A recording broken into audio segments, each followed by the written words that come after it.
అందరికీ నమస్కారం. ప్రభుత్వ ఉద్యోగాల లేటెస్ట్ అప్డేట్స్ కోసం మన ఛానల్‌ని సబ్స్క్రైబ్ చేసుకోండి. వీడియోస్ మాత్రం లైక్ చేస్తూ ఉండండి. ఇక వివరాల్లోకెళ్తే కేంద్రీయ విద్యాలయ సమితిలో 6,700 పైగా పోస్టుల భర్తీకి ప్రకటన విడుదలయ్యే అవకాశం ఉంది. ఇక్కడ నవోదయ మరియు కేంద్రీయ విద్యాలయాల్లో 6,700 ఖాళీలు. 10వ తరగతి, ఇంటర్మీడియట్, డిగ్రీ, బీఈడీ తదితర కోర్సులు చేసిన వారికైతే త్వరలో గుడ్ న్యూస్ అయితే రాబోతుందని చెప్పుకోవచ్చు. కేంద్ర ప్రభుత్వం కేంద్రీయ విద్యాలయాల మరియు నవోదయ విద్యాలయాల్లో 6,700 పైగా పోస్టుల భర్తీ చేయనున్నట్టు ప్రకటించింది. ఇటీవల కేంద్ర కేబినెట్ దేశవ్యాప్తంగా 28 కొత్త నవోదయ విద్యాలయాలు మరియు 85 కేంద్రీయ విద్యాలయాలను స్థాపించడానికి ఆమోదం తెలిపింది. ఈ ప్రక్రియలో ఆంధ్రప్రదేశ్కు 8 కొత్త కేంద్రీయ విద్యాలయాలు, తెలంగాణకు 7 కేంద్రీయ విద్యాలయాలు మంజూరు చేయడం జరిగింది. దీనికి సంబంధించి మరి నవోదయ విద్యాలయాల్లో 1,316 పోస్టులు, కేంద్రీయ విద్యాలయాల్లో 5,388 పోస్టులు. అర్హత చూస్తే 10th class, intermediate, degree, BEd, తర్వాత సెంట్రల్ టెట్ పోస్ట్ తదితర క్వాలిఫికేషన్ ఉన్నటువంటి వారికి మరి త్వరలో నోటిఫికేషన్ అయితే రాబోతుంది.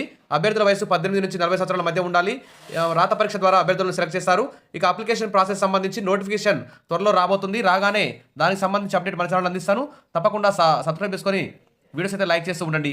ఇక ఆంధ్రప్రదేశ్ మరియు తెలంగాణ అభ్యర్థులు తమ సొంత రాష్ట్రాల్లో పనిచేసే అవకాశం అయితే పొందొచ్చు. ఈ అవకాశానికి సిద్ధంగా ఉండండి మరియు అధికారికంగా నోటిఫికేషన్ కోసం అప్డేట్స్ చూసుకుంటూ ఉండండి. మన ఛానల్ని ఫాలో అవుతుండండి.